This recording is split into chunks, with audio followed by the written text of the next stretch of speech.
So wala po siyang kuryente, subukan muna natin. Ayan. So walang kuryenteng lumalabas sa tension wire.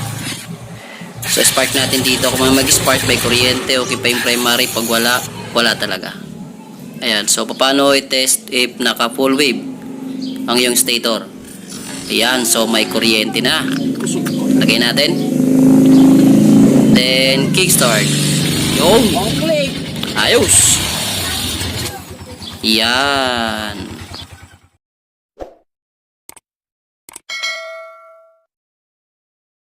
Yon, maganda nga po sa inyong lahat at isang saging na hapon na naman. Ayan. So, meron po tayo ditong TMX Alpha na nawalan po ng kuryente, nag-shutdown. Ayan po.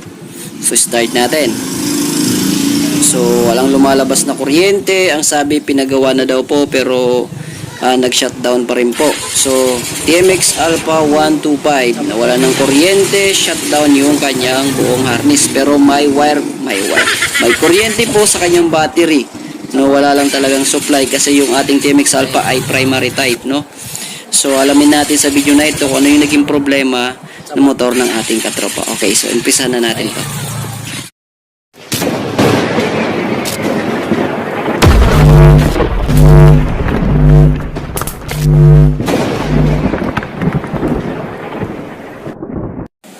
Ayan, welcome back at napag-alaman natin dito dahil sabi ng ating katropa ay nagpalit po siya ng stator coil dahil nga po pinapalitan daw sa isang shop dahil wala daw pong kuryente yung primary. Then ganito din po yung nangyari sa kanyang pinalit na primary. Ito po wala rin pong kuryente lumalabas sa kulay red na ito na may guhit na black, no? Ayan, may guhit siyang black. Yung original nito ay black siya na may guhit na red. Ayan. So, paano malalaman if may kuryente pa itong binibigay? If mag-spark po ito dito, tapos ini-start mo at ikikis-kis mo yan dyan. Pag may mag-spark, no? So, ibig sabihin, good po yung primary. Pero sa case natin ay wala. Okay? So, ngayon naman, itetest natin if good yung charging at light coil nito. No, ayan. So, yung yellow at saka yung pink yung itetest light natin. No?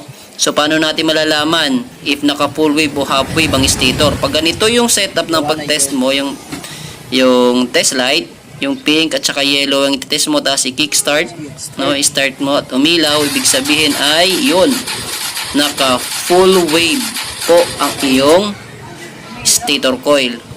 Okay, paano naman malalaman if naka half wave ang iyong stator coil? Well, napakadali lang, no?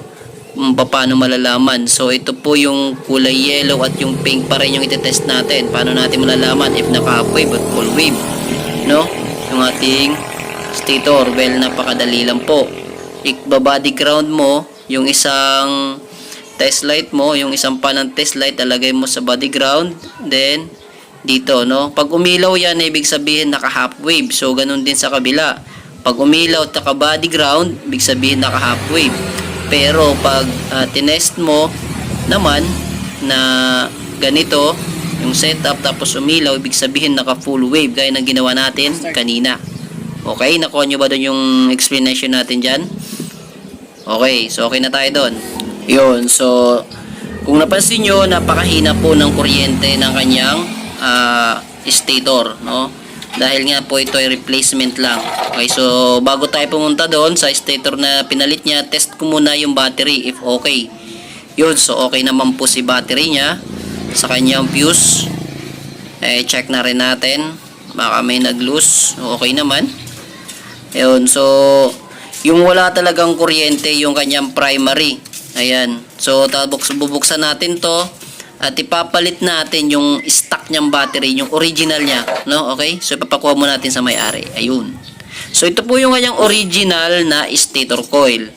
Ayan, so pinalit po ng replacement, no? Pinalitan po ng replacement ng mekaniko dahil wala na daw po kuryente ito, no? Si kanyang primary. Well, magagamit pa naman natin 'yan para makatipid si tropa, no? Ay i-convert natin sa battery operated. No, sayang po, no, yung kanyang stator coil na ito kasi nga po original po, no.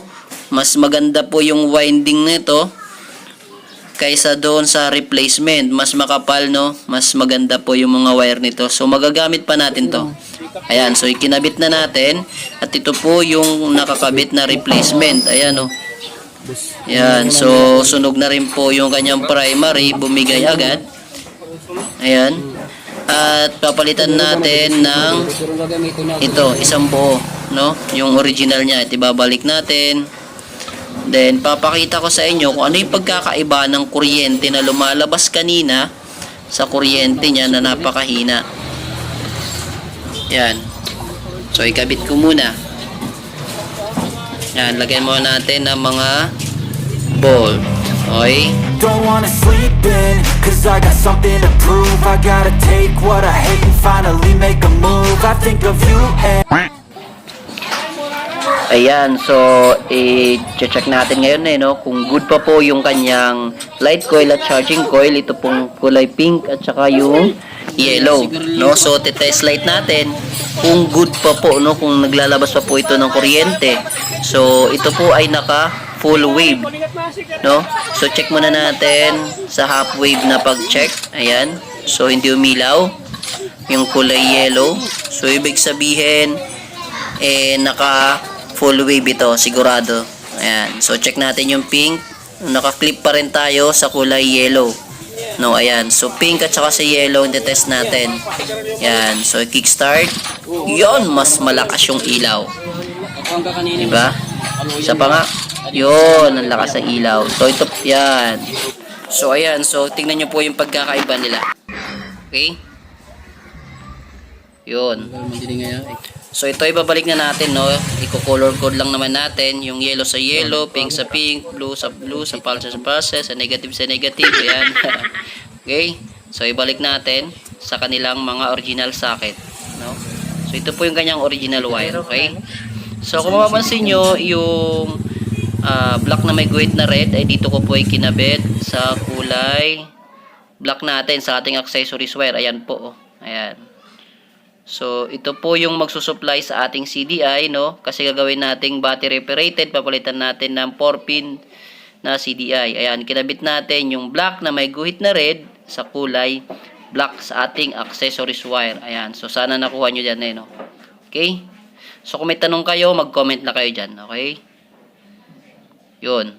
I don't ever slow up, no I don't take shit. I got no love for the fakeness. If you wanna play tough and wanna hate this, I'll always show up.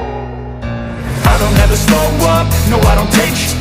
I got no love for the fakeness. If you wanna play tough and wanna hate this, I'll always show up and make a statement. I don't ever slow up, no I don't take shit. Yan, so dito naman po tayo sa part na kanyang CDI, okay? So, request po na may-ari na wag na natin putulin yung socket, kaya magbabalat na lang po tayo sa kanyang wire.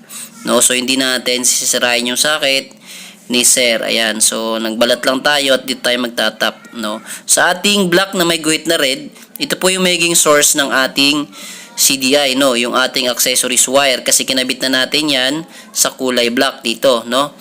Yung black na may guhit na red diyan sa part ng iyong CDI ay kakabit mo sa accessories wire, no, ng ating harness, no. Ayan, so kung nakuha nyo doon, no, meron po tayong mga videos dyan kung ano po yung tamang pwestuhan ng ating CDI, no. Yung gagamitin nating CDI ngayon ay sa Lipan 110, no. Ayan, so sa part na to dito sa gilid, okay. Ayan, so kung hindi nyo pa nasundan po yung video, yung tamang pwestuhan ng mga wiring dyan ng CDI ng Lipan 110 ay meron po tayong mga video dyan, okay. So yung kulay green naman, no, ayan, tapos yung green na may guhit na white, which is yung po yung negative ng pulser, tapos itong solid green, ito po yung negative ng ating harness, ay pagsasamahin natin ito sila. Ayan, so babalatan muna natin, okay. Tapos pagsasamahin natin yung kulay green at saka yung green na may guhit na white. Yon. Okay? So, nagsama na sila. Then, dito sa ating CDI, itong si kulay blue, ito yung magsisilbing ground natin dyan sa part na yan. Okay? So, ikakabit natin doon sa pinagsama natin na black ay na green na may guhit na white tsaka yung green. Tapos, yung ground na magsusupply naman sa ating CDI. So tape natin kaagad. No, kasi masyadong masikip yung part na ito kasi sabi ni customer ay wag na putulin yung kanyang socket, no? Yung po yung kanyang request kaya nagbalat lang tayo, no? Okay? Yan. So tape natin yan na maayos para hindi magka-problema yung motor ni sir in case mabasa ng ulan. Ayan. Or mag-washing siya. Okay? Yun. Then next naman natin yung pulser, no? Yan. Yung positive ng pulser. Itong blue na may guhit na yellow. Ito po yung positive ng pulser. Then magbabalat lang din tayo. Yan. Tapos sa ating CDI na Lipan 110, itong kulay puti na ito po yung kanyang pulser na positive sa part na yon. Okay? So inuulit ko, may mga videos po tayo dyan ng color coded wiring function ng Lipan 110 na CDI. Pwede rin tayo gumamit dito ng CDI po ng Wave 125, no? Pwede tayo mag-convert dyan. Na may video din po tayo dyan sa ating mga videos, no? Panoorin nyo na lang po. Yan, maraming salamat in advance. Okay? So, kung may hindi kayo naintindihan dyan, mag-comment lang po kayo dyan sa ating comment section at sasagutin natin yan isa-isa. Okay? So, i-tape nga natin na maayos gaya ng sinasabi ko para hindi magka-problema umulan or mag-washing. Then, yung natitira nating wire sa ating CDI, yun po yung kanyang yellow na may guhit na green. So, yung yellow na may guhit na green sa ating alpha, yun po ay papunta sa ating ignition coil, no? Ito po yung maglalabas na ng kuryente papunta sa ignition coil. Itong yellow na may guhit na green. So, sa ating Lipan 110 na CDI, ditong part na to, sa side na to, itong kulay green ay kakapit natin dito. Ayan, so wala pong coding yung socket natin, ha? Depende po sa socket na gagamitin mo. Ayan, basta pang 110. Ayan, so papunta po yan dito. Okay?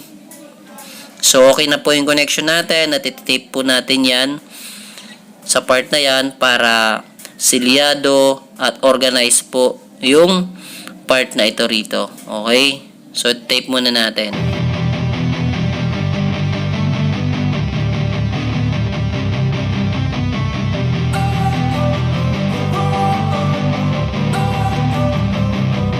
Don't wanna sleep in, cause I got something to prove. I gotta take what I hate and finally make a move. I think of you and all the shit you don't do. Well, I'ma make hella sure that I don't become you. I have no regrets, yeah, I'll tie up my chest. I'll never forget what it's like to be in debt. Been stabbed in the back bed, I'll show you what happens. Pass me the mic and I'll show you with action. I feel this pain. Yan, at ikabit muna natin yung CDI natin, no? Para masubukan na natin if may kuryente. So, marami pong brand ng Lipan 110 na CDI. So, yung gamit natin ngayon, no? Ayan. So, ito po yung gamit nating CDI ngayon. So, Lipan 110, yung nakikita sa loob, ayan. Napakaganda ng CDI na to. Okay, so, check natin if may kuryenteng lumalabas. Yun. So, sana makita. Yun. Yan. May kuryente na. No? So, hindi gagaya kanina. Okay. So, salpak muna natin. Para masubukan natin if okay na. Under, no? Kickstart. Oh! One click. One click lang, di ba? Yan. So, napakaganda po ng andar. No? Pinong-pino. Di gagaya kanina na shutdown talaga. Walang-walang kuryente. Kasi walang kuryente sa kanyang primary, no? Ngayon po ay battery operated na po yung ating Honda Wave Alpha, Honda TMX Alpha. No, ayan. So ilalagay natin to rito. Kasya lang naman. Tapos ito ayusin natin dito sa gilid. Okay, so patayin muna natin. Ulit. Yun. So, naglo-low ignition ni sir. Yan. Then, start natin. So, ito po yung kanyang starter. Unique. Yun. Ayos. Okay na ba? Gasolina. Okay.